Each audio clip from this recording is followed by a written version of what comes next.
تعالوا بقى نعمل الرنجة دي. هنشوف ننضفها ازاي من غير ما تحتاجي توسخي البوتاجاز ولا تبهدلي الدنيا ولا دخان ولا تبقى ريحة البيت كلها رنجة ويتضايقوا منك.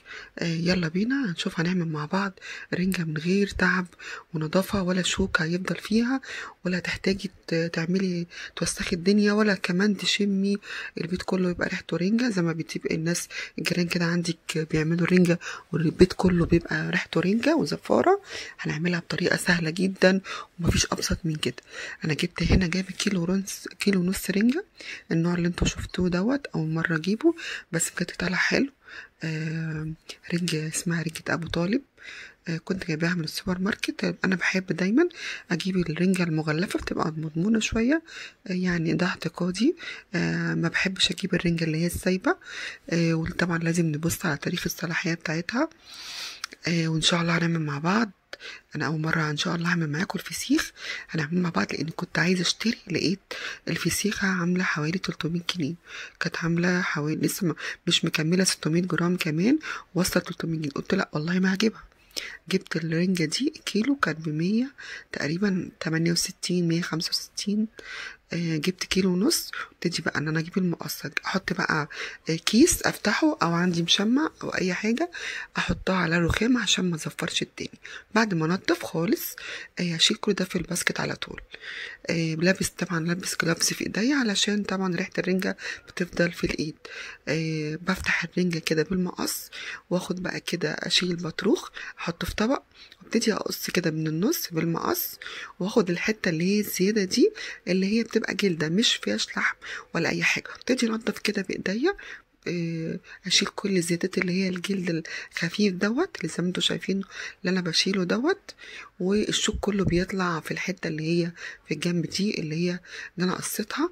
واخد بقى افتح الجلده كده من فوق اللي هو بتاعه الرنجه القشرة دي وبشدها بالراحة كده زي ما انتوا شايفين بتطلع كلها معايا، مفيش فيها اي حاجة، ولا احتاج ان انا اشويها على البوتاجاز ولا في الطاسة ولا ازفر البوتاجاز ولا اعمل ريحة في البيت.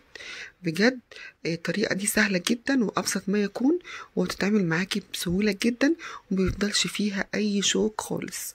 زي ما انتوا شايفين انا بفصل كده الجلد بتاعها من فوق كده، بفتح فتحة صغيرة كده بايديا واروح شادة وخلاص كده تبقى الرنجة بتاعتي اتنضفت. زي ما انتوا شايفين القشرة مفيش فيها اي حاجة، والعضماية اللي طلعت كده الشوكة اللي في النص دي لو فيها اي لحم بشيله كده وبفتح. برضو هعمل معاكم واحدة كمان وبعد كده هننضف بقى بقية الرنجة كلها. طبعا الفكرة ياريت تكون وصلت لكم، مفيش اسهل من كده. ما تعمليش تاني على البوتاجاز ولا تسخنيها ولا تشويها ولا تعبقي الدنيا كلها زفارة وريحة الرنجة. اسهل طريقة ممكن تنضفي بيها الرنجة وبسرعة جدا ومش هيسيب معاكي اي شوك. طبعا لو انتوا لسه ما تعرفونيش انا اسمي سولا ودي قناتي. اتمنى طبعا تشتركوا في القناه لو انتوا لسه اول مره تشوفوني، تشتركوا في القناه وتشيروا الفيديو لاصحابكم علشان يستفادوا من الفيديو، ولايك كده حلو منكم وكومنت جميل عايز اعرف بتنضفوا الرنجه ازاي وبتابعوني من اي بلد. زي ما انتوا شايفين كده بصوا سهله جدا وبسيطه، ما خدتش مني اي وقت وما بتشيلش ما بيفضلش لحم في الجلد ولا اي حاجه. اهو زي ما انتوا شايفين كده انا بشيل كده لو في اي شوك باخده كده بايديا تمام وبفصل الرنجة اهي. بصوا ادي بالراحة خالص اتشالت معايا بكل سهولة ومسابتش اي حاجة. هنضف بقى الباقي وكده انا خلصت. هشيل بقى الكيس كله اللي انا مشمع اللي انا كنت حاطاه على الرخامة وبرميه في الباسكت كده عشان ما اسيبش اي زفارة، وبقلع كمان الكلافز اللي انا كنت لابساه. بس كده خلصنا تنظيف الرنجة. وادي الرنجة زي ما انتوا شايفين ادي الكمية اللي انا عملتها. نلبس كمان جلافز في ايديا علشان بقى شوف انا عامله الرنجة ازاي.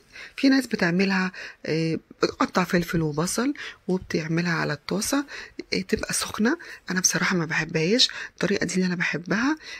هفرم شوية في الكبة وكمان هقطع كمان شوية في بقطعهم قطع صغيرة كده بالمقص.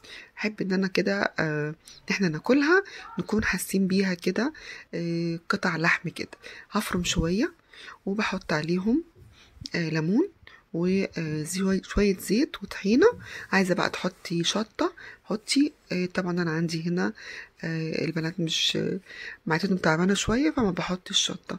لكن انت طبعا لو عايزه تحطي شطه حطي، بتبقى طعمها حلو جدا. وممكن سنه كمون وشطه والليمون. طبعا بحط ليمون كتير، يعني ليمونتين كده او ليمونه ونص لو الليمونه فيها كده عصير حلو. وهحط بقى شويه طحينه وشويه زيت، وافرم الكلام ده كله مع بعضه كده.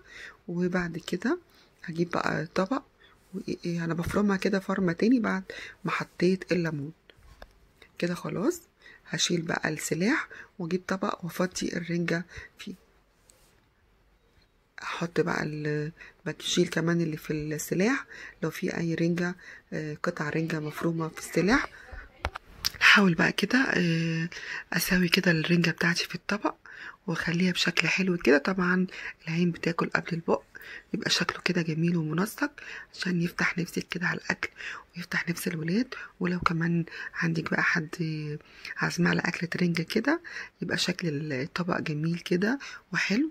وحطيت كده شرايح من الليمون بعد ما عصرت الليمون وشويه زيت كده.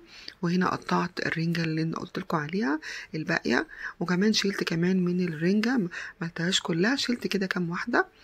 وحطيت بقى شوية زيت وكمان شوية طحينة. وطبعا كنت عصرت الليمون وهقطع كده شرايح من الليمون نزين بيهم الطبق يبقى شكله كده جميل ويفتح النفس. ودي الرنجة بتاعتنا بعد ما خلصت. ايه رأيكم؟ وشوية بصل بقى كده جنبيهم والعيش سخن كده وجميل. يا رب يكون طريقتي عجبتكم. ولو لسه ما حطيتوش لايك للفيديو يلا روح حط لايك جميل زي كده وتعليق حلو منك. وبتتابعيني من اي بلد. ولو بتنضفي الرنجة زي قوليلي، لو بتنضفيها بأي طريقة تانية قوليلي بتنضفيها ازاي. وادي شكل الرنجة. يلا بقى اتفضلوا بألف هنا. شكلها كده جوعني بعد ما عملتها تحفة وطعمها كمان جميل. هي بجد طلعت حلوة مش حادقة، طعمها حلو مش مملحة ولا حاجة. ان شاء الله الحلقة الجاية بإذن الله. انا طبعا ما عملتش الفسيخ خالص ولا قررت ان انا ممكن اخلله. ان شاء الله هعمله واوريكم انا عملته ازاي وهندوق مع بعض ونشوف مع بعض. يلا